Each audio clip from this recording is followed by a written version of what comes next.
હાય, હું નરેશ ડોગરિયા આજે તમને ધોરણ 10 ના ગણિત વિશે સમજૂતી આપવાનો છું. Hello friends, good morning.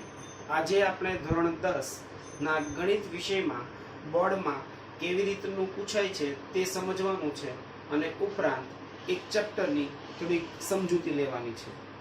ધોરણ 10 ગણિત જેનો વિષય કોડ 12 છે. ધોરણ 10 માં ગણિતનો પેપર બોર્ડ 80 માર્ક્સનું ડિસ્ક્રિપ્ટિવ પેપર લે છે. 20 માર્ક્સ આંતરિક મૂલ્યાંકનના જે સ્કૂલમાંથી આપવામાં આવે છે. દરેક ચેપ્ટરમાંથી કેટલા ગુણનું પૂછાય છે તે બોર્ડ ઉપર દર્શાવેલું છે.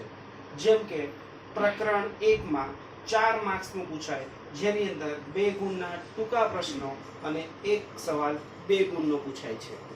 આવા ટૂંકા પ્રશ્નો ટોટલ પ્રશ્નપત્રમાં 16 આવશે, જેની અંદર MCQ, ખાલી જગ્યાઓ, ખરા ખોટા વિધાનો જેવા ટૂંકા પ્રશ્નો એક એક ગુણના 16 પ્રશ્ન પૂછાશે, જેના કુલ ગુણ 16 છે.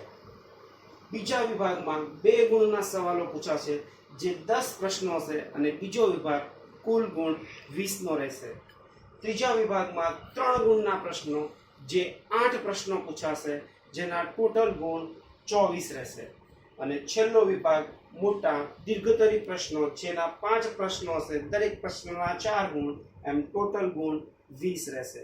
આ રીતે 80 માર્ક્સનું પેપર પૂછાય છે, જેમાં બોર્ડમાં દર્શાવ્યા પ્રમાણે જે તે પ્રશ્નની અંદર નંબરની સાથે ખરાની ટીક કરેલી છે, તેની અંદર તે જ પ્રકરણમાંથી તેનો જ અથવાનો બીજો પ્રશ્ન પૂછવામાં આવે છે.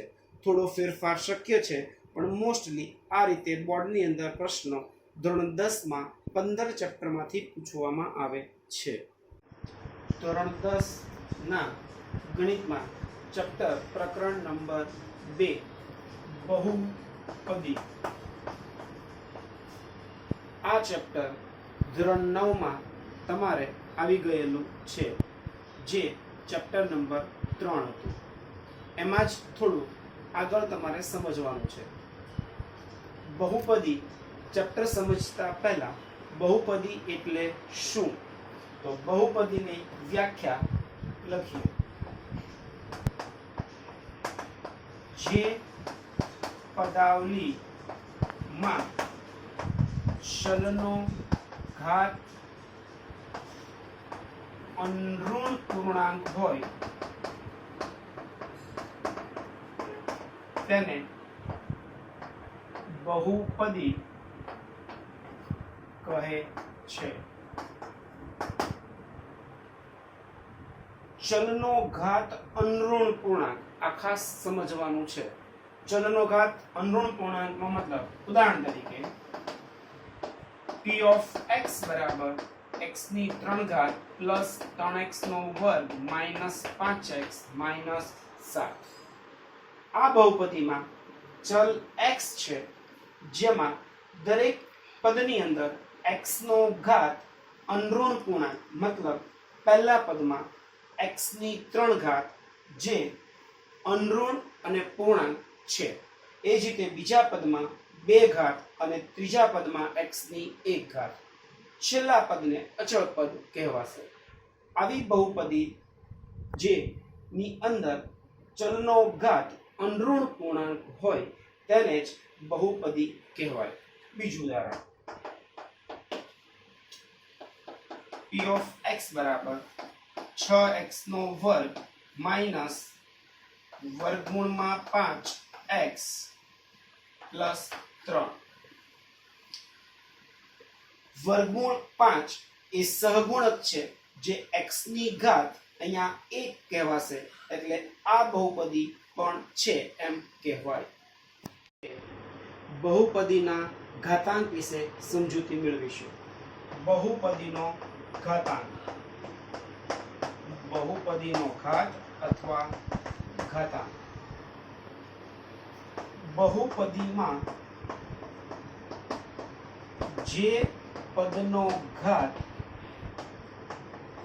મહત્તમ હોય તેને બહુપદીનો ઘાત અથવા ઘાતાંક કહેવાય. દાખલા તરીકે p of x બરાબર 4x નો વર્ગ પ્લસ 5x નો ઘન માઇનસ 7x પ્લસ 7. આ બહુપદીમાં દરેક પદમાં જોતા ચલ x નો મહત્તમ ઘાત મોટામાં મોટી ઘાત 3 છે. આથી આપેલ બહુપદીનો ઘાતાંક કે ઘાત 3 કહેવાય. આવી જ રીતે દરેક બહુપદીમાં જે પદની અંદર મહત્તમ ચલનો ઘાત હોય તેને બહુપદીનો ઘાત કે ઘાતાંક કહે છે. બહુપદીનું પ્રમાણિત સ્વરૂપ.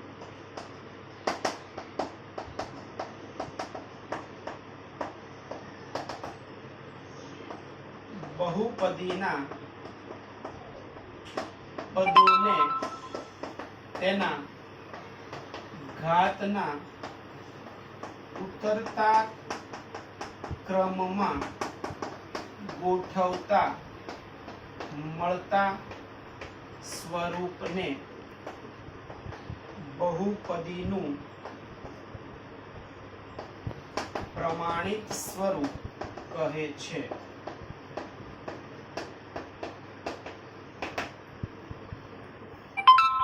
મતલબ બહુપદીમાં જે પદો હોય તેના ઘાતના ઉતરતા ક્રમમાં ગોઠવતા જે સ્વરૂપ આપણને મળશે તેને બહુપદીનું પ્રમાણિત સ્વરૂપ કહેવાય. ઉદાહરણ તરીકે p of x બરાબર 4x નો ઘન માઇનસ 5x નો વર્ગ માઇનસ 7x પ્લસ 6. આ ચાર પદોની અંદર x નો ઘાત દરેક પદમાં એક એક ઘટતો જાય છે તો આને બહુપદીનું પ્રમાણિત સ્વરૂપ કહેવાય. બીજું એક ઉદાહરણ p of x બરાબર 6x ની 4 ઘાત માઇનસ 5x પ્લસ 6. તો આને પણ બહુપદીનું પ્રમાણિત સ્વરૂપ કહી શકાય. બહુપદી p of x બરાબર 6x નો ઘન પ્લસ 7x નો વર્ગ માઇનસ 5x માઇનસ 3. આ બહુપદી પ્રમાણિત સ્વરૂપમાં છે જેમાં પ્રથમ પદ 6x ના ઘન ને અગ્ર પદ કહેવાય. જેમાં x ઘન નો સહગુણક 6 તો 6 ને અગ્ર સહગુણક કહેવાય. બીજું ઉદાહરણ p of x બરાબર 7x નો વર્ગ પ્લસ 5x નો ઘન માઇનસ 7x ની 4 ઘાત પ્લસ 4. આ બહુપદીમાં અગ્રપદ 7x નો વર્ગ નથી કારણ કે આ જે બહુપદી છે એ પ્રમાણિત સ્વરૂપમાં નથી. તો આ બહુપદીને પ્રથમ પ્રમાણિત સ્વરૂપમાં લખ્યા બાદ અગ્રપદ અને અગ્ર સહગુણક મળશે. અગ્રપદને પ્રથમ પદ કહી શકાય નહીં. આ ખાસ યાદ રાખવાનું છે. તો આનું પ્રમાણિત સ્વરૂપ પહેલા લખતા p of x બરાબર માઇનસ 7x ની 4 ઘાત પ્લસ 5x નો ઘન પ્લસ 7x નો વર્ગ અને પ્લસ 4.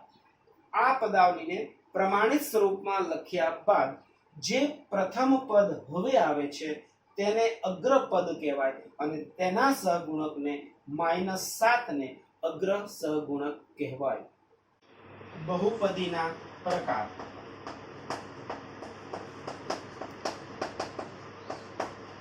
ઘાતાંકના આધારે.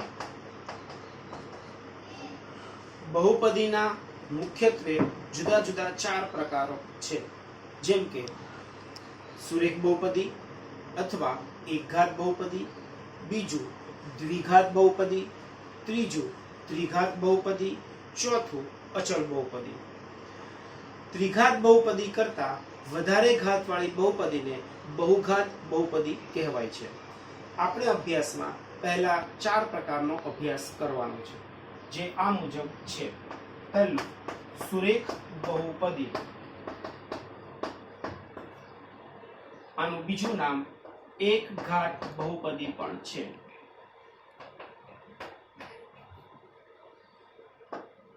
તેનું પ્રમાણિત સ્વરૂપ p of x બરાબર ax plus b, જ્યાં a is not equal to 0. ઉદાહરણ તરીકે p of x બરાબર 4x minus 3. આ સુરેખ બહુપદીના જે ઉદાહરણમાં પ્રથમ પદ આપણું મતલબ અગ્રપદ જે છે x, 4x માં x નો એક ઘાત હોવાથી આ બહુપદીને સુરેખ બહુપદી અથવા તો એક ઘાત બહુપદી કહે છે, જેની અંદર પદોની સંખ્યા અત્યારે 2 છે. બીજું ઉદાહરણ p of x બરાબર 5x, આને પણ સુરેખ બહુપદી કહેવાય, જેમાં એક જ પદ છે પણ એ એક પદમાં ચલ x નો ઘાત 1 છે, એટલે આને પણ સુરેખ બહુપદી કહી શકાય. હવે બીજો પ્રકાર દ્વિઘાત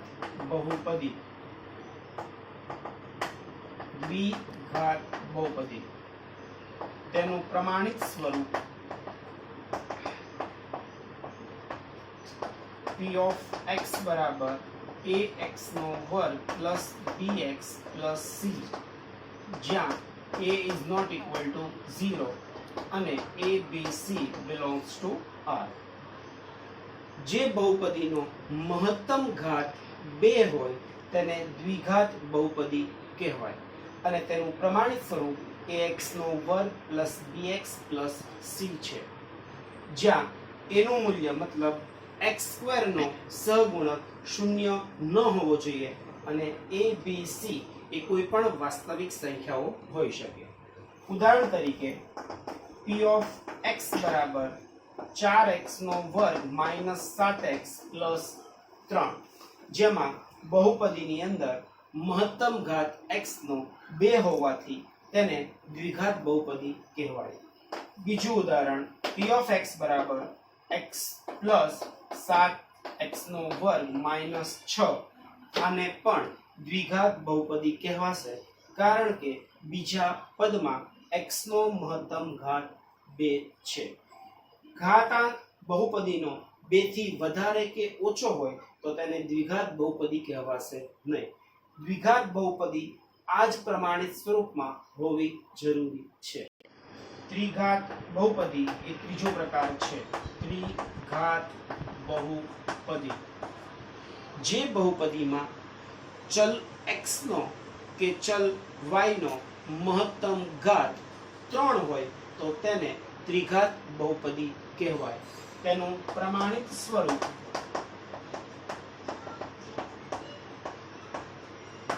p of x બરાબર ax નો ઘન plus bx નો વર્ગ plus cx plus d, જ્યાં a is not equal to 0 અને a b c d belongs to R.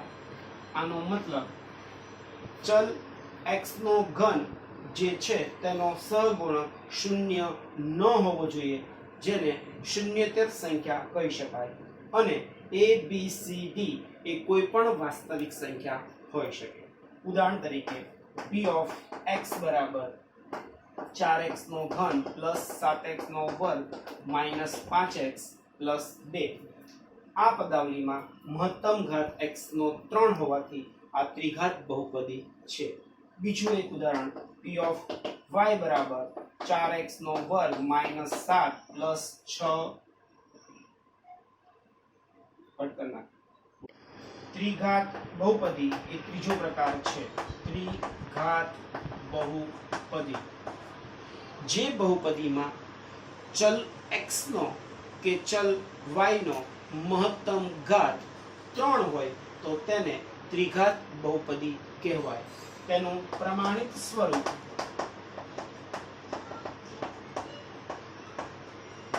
p of x બરાબર ax નો ઘન plus bx નો વર્ગ plus cx plus d, જ્યાં a is not equal to 0 અને a b c d belongs to R. આનો મતલબ ચલ x નો ઘન જે છે તેનો સહગુણક 0 ન હોવો જોઈએ, જેને શૂન્યેતર સંખ્યા કહી શકાય અને a b c d એ કોઈ પણ વાસ્તવિક સંખ્યા હોઈ શકે.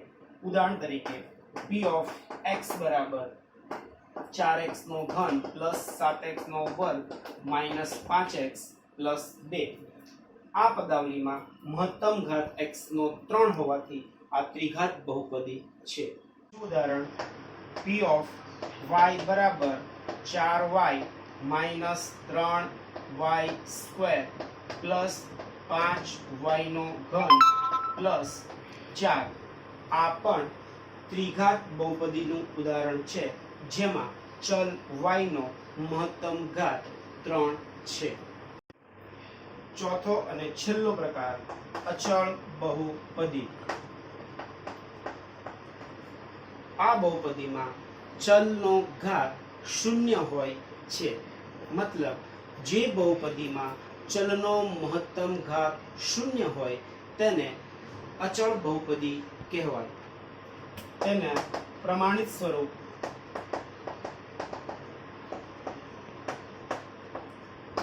p of x બરાબર a જ્યાં a is not equal to 0 અને a belongs to R. તો p of x બરાબર 4 ને અચળ બહુપદી કહેવાય જેમાં ચલ x નો ઘાત 0 છે. બીજું એક ઉદાહરણ p of x બરાબર વર્ગમૂળમાં 5. આની અંદર પણ ચલ x નો ઘાત 0 હોવાથી આને અચળ બહુપદી કહેવાય. આપણે આ મુખ્યત્વે બહુપદીના 4 પ્રકાર સમજ્યા, જેમાં પહેલો એકઘાત અથવા તો સુરેખ બહુપદી, બીજું દ્વિઘાત બહુપદી, ત્રીજું ત્રિઘાત બહુપદી અને છેલ્લું ચોથું અચળ બહુપદી.